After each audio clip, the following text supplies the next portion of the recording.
Scenario: 8-year-old boy presented with polyuria and polydipsia for last 1 month. What will you ask? History questions: history of fluid intake, history of polyuria and polydipsia, history of polyphagia, history of trauma, medications, infections, space occupying lesion, history of stress, family history. How will you investigate?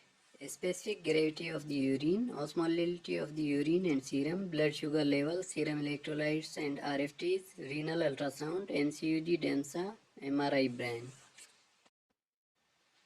Results: serum osmolality more than 300 milliosmol per kg, urine osmolality less than 300 milliosmol per kg, hypernatremia, urine specific gravity of 1.005 or less.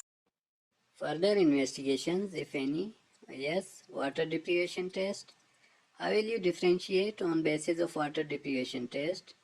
Urine osmolality in central diabetes insipidus, after fluid deprivation less than 300 but after DDAVP more than 800. In nephrogenic, after fluid deprivation it's less than 300 but after DDAVP it will remain less than 300.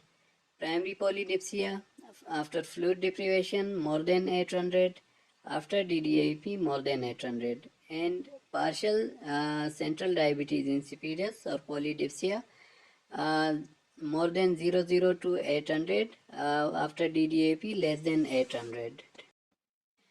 Treatment for central diabetes insipidus: synthetic analog of ADH, DDAVP given intranasal or oral 1 to 3 times a day. Water retention should be avoided. It's essential to educate all patients and families about the hazards of excessive water intake. Patients with an intake thirst sensation mechanism should achieve this. Treatment of nephrogenic diabetes insipidus: correction of underlying causes. Maintenance of an adequate fluid input is essential. Thiazide diuretics, for example hydrochlorothiazide, amiloride, and prostaglandin synthase inhibitors, for example indomethacin, can be effective.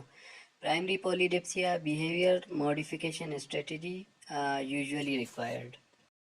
And finally, this is the classification of diabetes insipidus. Central diabetes insipidus with congenital and acquired causes, nephrogenic diabetes insipidus with inherited and acquired causes, and primary polydipsia, psychogenic and dipsogenic.